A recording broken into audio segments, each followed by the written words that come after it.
আমরা যদি ভূ অভ্যন্তরের দিকে নজর দিই তাহলে তিনটি স্তর খুঁজে পাব: ভূত্বক, গুরুমণ্ডল ও কেন্দ্রমণ্ডল।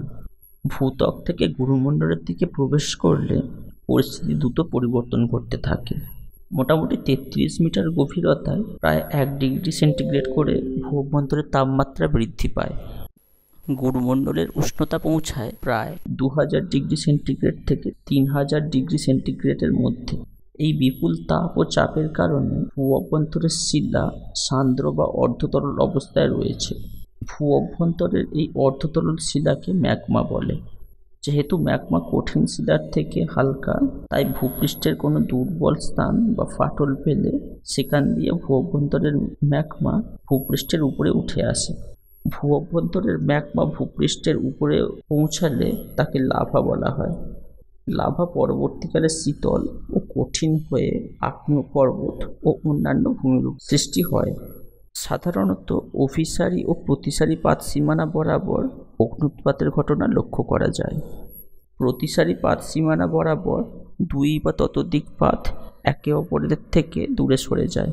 প্রকৃতপক্ষে পাত দুটো কখনোই বিচ্ছিন্ন হয় না, কারণ ম্যাগমা চেম্বার থেকে ম্যাগমা উত্থিত হয়ে সেই স্থান দখল করে এবং নতুন পাত গঠিত হয়। অভিসারী পাত সীমানা বরাবর 2 বা ততোধিক পাতের মধ্যে সংঘর্ষ বাধে। সংঘর্ষের সময় তুলনামূলক ভারী পাতটি হালকা পাতের তলায় প্রবেশ করে।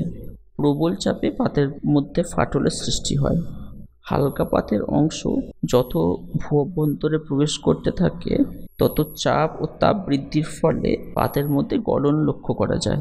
গলিত পাতের অংশ দুর্বল অংশ বা ফাটল দিয়ে লাভা হিসাবে নির্গত হয়। অগ্ন্যুৎপাতের ধরন বা প্রণালী অনুসারে অগ্ন্যুৎপাতকে 2টি শ্রেণীতে ভাগ করা যায়: কেন্দ্রীয় শ্রেণী ও ফিসার শ্রেণী।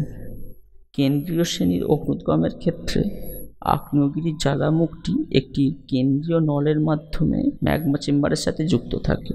অগ্ন্যুৎপাতের সময় প্রচণ্ড বিস্ফোরণের মাধ্যমে লাভা ও গ্যাস জ্বালামুখ থেকে বেরিয়ে আসে। এই প্রকার অগ্ন্যুৎপাতের সময় লাভা ও গ্যাসের সাথে ছাই, টুকরো পাথর, পাইরোক্লাস্ট প্রভৃতি উৎক্ষিপ্ত হয়। লাভার রাসায়নিক গঠন, গ্যাসের পরিমাণ, লাভার প্রভৃতির উপর নির্ভর করে এই প্রকার অগ্ন্যুৎগমকে 5 ভাগে ভাগ করা যায়, যথা: প্রথম, হাওয়াই ধরন। এই প্রকার অগ্ন্যুৎপাতের ক্ষেত্রে ব্যাসল্ট জাতীয় লাভা নিঃশব্দে ধীরে ধীরে জ্বালামুখ দিয়ে বেরিয়ে আসতে থাকে। লাভা বাতাসের সংস্পর্শে এসে অতি দ্রুত জমাট বেঁধে ছামা ইটের মতো ভূমিরূপের সৃষ্টি হয়। একে স্কোরিয়াসিয়াস বলে। লাভা বাতাসে ছড়িয়ে পড়ে ও লম্বা সুতোর আকারে শক্ত হয়ে যায়। একে পিলির কেস বলে। হাওয়াই দ্বীপের আগ্নেয়গিরিগুলিতে এরূপ অগ্ন্যুৎপাত দেখা যায়। 2 নম্বর, স্ট্রম্বোলীয় ধরন। ভূমধ্যসাগরের স্ট্রম্বোলি আগ্নেয়গিরির অনুকরণে এই ধরনের অগ্ন্যুৎপাতের নামকরণ করা হয়েছে। এই ধরনের অগ্ন্যুৎপাতের ফলে বেশি সান্দ্র ও কম সচল প্রকৃতির লাভা নির্গত হয়। লাভার সাথে গ্যাস থাকায় অগ্ন্যুৎপাতের সময় বিস্ফোরণ লক্ষ্য করা যায়। নির্গত পদার্থ উজ্জ্বল ধরনের হওয়ায় ভূমধ্যসাগর থেকে নিয়মিততা দেখা যায়, তাই একে ভূমধ্যসাগরের আলোকস্তম্ভ বলা হয়ে থাকে। ভিসুভিয় ধরন। ভূমধ্যসাগরের এটনা প্রভৃতি আগ্নেয়গিরি থেকে এই ধরনের অগ্ন্যুৎপাত দেখা যায়। এই প্রকার অগ্ন্যুৎপাতের সময় নির্গত লাভা অত্যাধিক সান্দ্র প্রকৃতির হয় এবং গ্যাসের পরিমাণও বেশি থাকে। অগ্ন্যুৎপাতের সময় লাভার সাথে আগ্নেয় ভস্ম, ল্যাপিলি ইত্যাদি নির্গত হয়ে ফুলকপির আকারে কালো মেঘ সৃষ্টি করে। প্লিনীয় ধরন। এই ধরনের অগ্ন্যুৎপাত প্রচণ্ড ধ্বংসাত্মক প্রকৃতির। লাভার সাথে প্রচুর গ্যাস ও পাইরোক্লাস্ট পদার্থ উৎক্ষিপ্ত হয়। পিলীয় ধরন।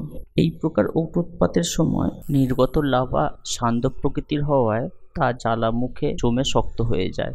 পরে আবার অগ্ন্যুৎপাতের সময় ম্যাগমা চেম্বারের আবদ্ধ গ্যাসের প্রবল চাপের ফলে আগ্নেয়গিরির গায়ে ফাটলের সৃষ্টি হয়। সেই ফাটল দিয়ে লাভা নির্গত হয়।